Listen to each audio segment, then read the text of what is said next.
ছেঁটে ফেলা হচ্ছে চলতি অর্থবছরের বাজেট। রাজস্ব আয় এবং এডিপিতে হচ্ছে বড় ধরনের কাটছাঁট। পরিবর্তিত অবস্থায় দুই খাতেই লক্ষ্য অর্জন করা কঠিন। অর্থ বিভাগ মনে করছে সংস্কার পদক্ষেপ গ্রহণ করায় সুফল দ্রুত পাওয়া যাবে না, তাই বাড়বে না রাজস্ব আয়। আর উন্নয়ন ব্যয়ে লাগাম টানায় পূরণ হবে না এডিপির লক্ষ্য। রাজস্ব আয় এবং এডিপি থেকে ছেঁটে ফেলা হচ্ছে ৫৪,০০০ কোটি টাকা। বিশ্লেষকরা বলছেন, অভ্যন্তরীণ আয় বাড়াতে উদ্যোগ দরকার, একই সাথে ব্যয়ের ক্ষেত্রেও দরকার স্বচ্ছতা।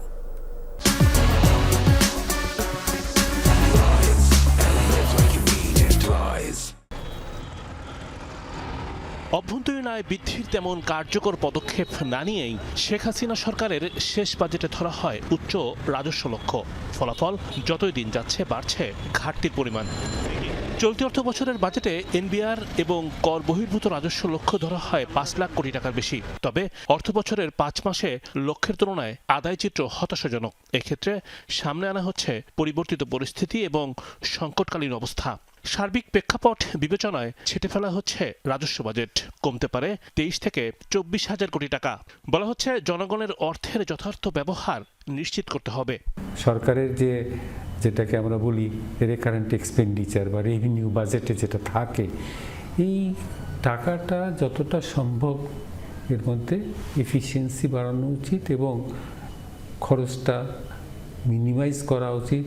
বর্তমান সরকারের অর্থাৎ বাজেটে যে পরিমাণ অর্থায়নের ব্যবস্থা ছিল, এই পুরো অর্থায়ন তো আর সম্ভবপর হবে না।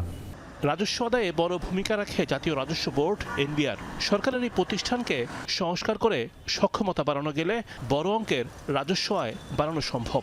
ট্যাক্সের আইনগত পরিবর্তন, রেটগুলোর পরিবর্তন, সার্ভিস প্রোভাইড থেকে শুরু করে আমার বিকল্প বিরোধী নিষ্পত্তি, অনেক এই যে কম্বাটিং ট্যাক্স এভিশন, অনেক ইস্যু আছে।